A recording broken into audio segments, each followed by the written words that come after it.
Istri korban mutilasi oleh suaminya di Malang, Jawa Timur akan dikremasi. Sebelum dibunuh, pelaku diketahui kerap melakukan kekerasan dalam rumah tangga terhadap sang istri. Meninggalnya Nimade Suratini yang dibunuh dengan cara dimutilasi oleh sang suami, James Lodowik Timatala, di Malang, Jawa Timur, membawa duka bagi keluarganya di Klungkung, Bali. Meski korban akan dikremasi di Malang, namun di tempat kelahirannya Banjarbanda, Desa Takmung, Klungkung, Bali, juga dibuatkan sesajen atas duka setelah Nimade Suratini meninggal akibat ulah sang suami. Kerabat dan keluarga korban nampak mulai mempersiapkan sarana upacara kecil, sedangkan keluarga terdekat langsung terbang ke Malang mengikuti prosesi kremasi. Adik korban menuturkan, almarhum kakaknya diketahui memang kerap menjadi korban KDRT. Bukan hanya almarhumah yang kerap mendapatkan kekerasan, namun juga anak mereka.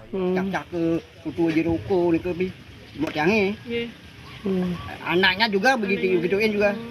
Berarti sering memang KDRT kan? Iya, memang gitu, memang terlalu nih. Gak ada rencana sebelumnya melapor polisi atau bercerai gitu, Pak? Rencana kan, tapi mau tanya tambahnya nih ke melapor nih ke, karena anaknya masih kecil nih ke, dalam nih ke. Kronologis pasti kasus mutilasi di Jalan Serayu, Kota Malang, Jawa Timur perlahan terungkap.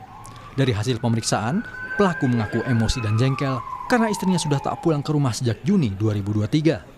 Ketika mengetahui istrinya menghadiri acara di Kota Malang, pelaku langsung memaksa istrinya pulang. Saat tiba di rumah, pelaku kemudian melakukan aksi kejinya. Dia telah meninggalkan rumah itu sejak Juli ya, sampai ditemukannya oleh si tersangka ini sendiri, itu sudah kurang lebih 6 bulan 25 hari. Dia meninggalkan rumah ini karena menurut keterangan daripada anaknya itu sudah tidak kuat dengan perlakuan selama hidup bersama dengan si tersangka ini.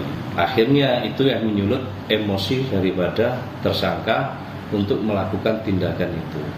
Setelah dilakukan tindakan itu si ini nggak berdaya, ya sudah dihabisi. Dari kesaksian tetangga, pelaku yang tega membunuh dan memutilasi istrinya sendiri dikenal tertutup dan antisosial. Karena itulah pelaku jarang terlihat dalam kegiatan bersama warga. Hal ini berbanding terbalik dengan istrinya yang dikenal tetangga sekitar sebagai pribadi yang baik. Korban juga aktif terlibat dalam kegiatan di masyarakat. Menurut tetangga, percekcokan antara suami istri yang tinggal di Jalan Serayu memang kerap kali terjadi. Namun, tetangga tidak menyangka jika percekcokan yang terjadi berakhir dengan pembunuhan dan mutilasi. Ya udah biasa, katanya hal biasa kalau cekcok, omongan kasar-kasar udah biasa. Makanya kemarin ada kejadian gitu juga mau ikut campur, soalnya biasa kan seperti itu. Kalau Bu Made sendiri baik orangnya, baik banget, ramah, baik. Kan aktif di RT tuh aktif, baik banget. Ya gak pernah bersosialisasi, polisinya aktif.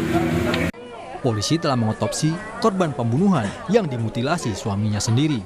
Polisi juga sudah memeriksa kejiwaan pelaku yang hasilnya dinyatakan normal dan secara sadar melakukan pembunuhan terhadap istrinya. Tim Liputan, Kompas TV. Untuk mengetahui perkembangan kasus mutilasi, kita terhubung dengan jurnalis Kompas TV, Nadifa Rahma di Malang, Jawa Timur. Nadifa, hingga saat ini bagaimana dengan penyelidikan dari pihak kepolisian terkait dengan kasus yang mutilasi di Malang, Jawa Timur, dan bagaimana kondisi kejiwaan pelaku?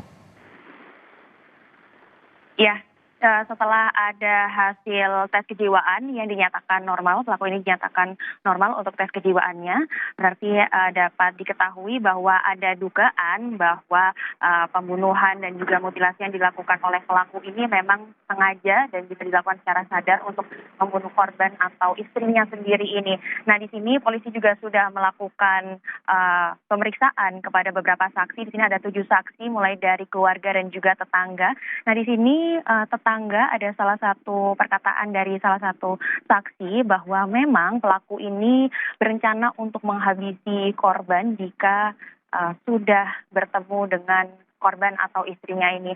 Sehingga di sini juga diketahui bahwa ada dugaan bahwa pembunuhan ini memang secara disengaja seperti itu. Lalu juga menurut polisi ada dugaan juga bahwa pembunuhan ini disengaja karena ditemukan beberapa barang bukti, salah satunya ini adalah kantong plastik yang sengaja dibeli oleh pelaku baru saja dibeli oleh pelaku yang awalnya digunakan untuk membungkus dan juga menghilangkan jasad korban seperti itu. Namun hal tersebut tidak jadi dilakukan karena setelah membunuh pelaku ini merasa kebingungan sehingga ia pun akhirnya memanggil tetangganya. Seperti itu, Juno. Ya, Nadifa, untuk saat ini bagaimana dengan hasil otopsi dari korban? Ya, hingga saat ini jenazah korban memang sudah diotopsi di Rumah Sakit Saiful Anwar Kota Malang dan juga akan segera dikremasi seperti itu ya. Tetapi untuk hasil otopsinya sendiri hingga saat ini belum keluar. Jadi sampai saat ini belum ada hasil otopsi dan nanti akan kami update kembali untuk hasil otopsi dari korban pembunuhan dan juga mutilasi dari suaminya ini. Namun dari hasil tes kejiwaan dari hasilnya yaitu normal, jadi dapat kita ketahui dan juga kita ketahui bersama bahwa ada dugaan bahwa pembunuhan dan juga mutilasi ini memang dilakukan secara sadar dan juga secara sengaja karena pelaku ini memang merasa jengkel dan juga ada pertengkaran rumah tangga antara suami dan istri tersebut. Gitu, Juno. Baik, terima kasih atas laporan lengkap Anda, jurnalis Kompas TV Nadifa Rahma dari Malang, Jawa Timur.